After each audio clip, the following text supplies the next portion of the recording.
Olá, senhores. Vamos aí com uma questãozinha de magnetismo. Ela fala o seguinte, ó.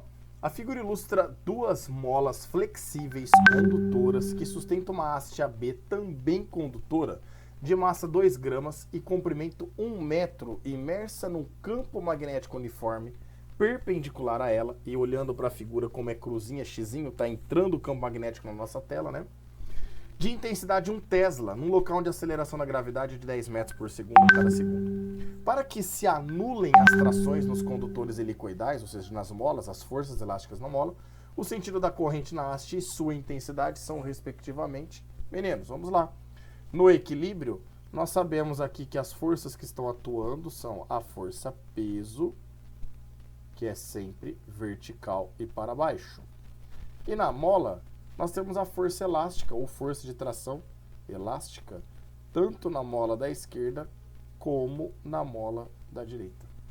Mas ele quer saber o seguinte: se eu passar uma corrente elétrica agora nesse circuito, percebe que tem um retângulo ali, né? As molas, o fio de cima e o fio de baixo, tudo condutor. Fecha um circuito para nós.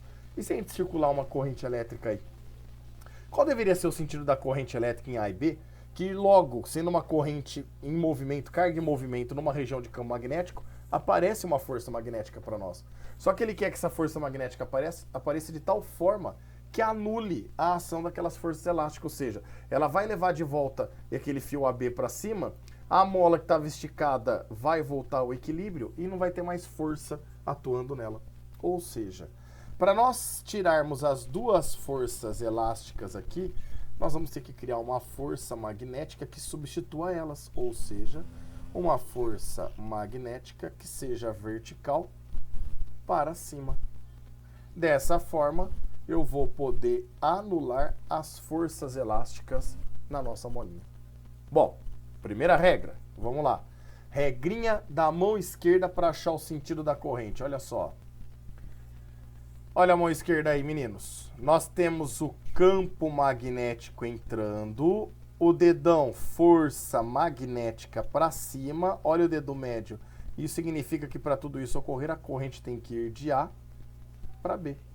Então, nós sabemos que a nossa corrente elétrica, ela vai de A para B, de forma a gerar, junto com o campo magnético, uma força magnética vertical e para cima. Então já dá para jogar algumas fora, né? Algumas alternativas fora. Tem que ser de A para B, não pode ser de B para A, joga a alternativa B. De B para A e de B para A, joga D e aí. Certo? Bom, e agora para calcular o valor da corrente? Agora é muito fácil. A força magnética tem que equilibrar o peso. Então acabou, ó. A gente já sabe que a força magnética tem que ter a mesma intensidade do peso. A força magnética, quando é com corrente elétrica, a gente calcula pelo Bill sem θ, certo ou não? E o peso é a massa vezes a aceleração da gravidade. Lembrar que aqui o ângulo θ é o ângulo entre a corrente elétrica e o campo magnético, né? Como um está na horizontal, outro na horizontal, porém entrando, a gente percebe que esse ângulo vale 90 graus. E aí, senhores, fica lindo, né? Que o seno de 90 graus é 1. Então, nós vamos ficar o campo magnético B, que vale 1, a corrente que nós queremos, o comprimento que vale 1 metro, o seno de θ que vale 1, bens a Deus, hein? Conta difícil essa. A massa, que vale 2 gramas, precisa entrar em quilogramas, ou seja, multiplicar por 10 a menos 3 e vezes a aceleração da gravidade, que vale 10.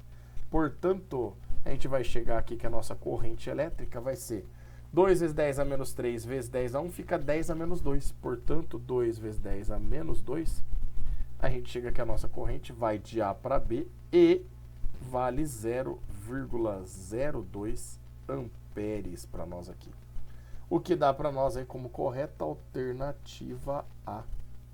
Fechou, senhores? Grande abraço a todos. Se você curtiu, se inscreve no canal aí, deixa o teu like. Até mais.